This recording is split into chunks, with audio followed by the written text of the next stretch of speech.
السلام علیکم ورحمت الله وبرکاتو.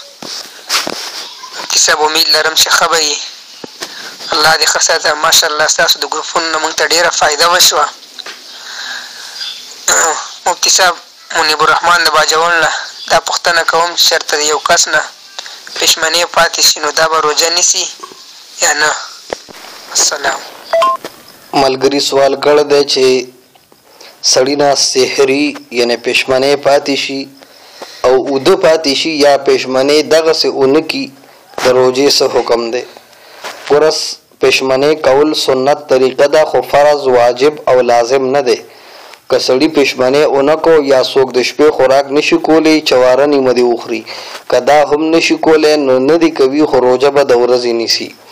که څوک بالکل اوده پاتې شو پښیماني نه دی کړی او سحر راپاڅېدو ټایم تیر شوی دی نو داسې دې نه کوي چې په دغه ورځ کوژه کي.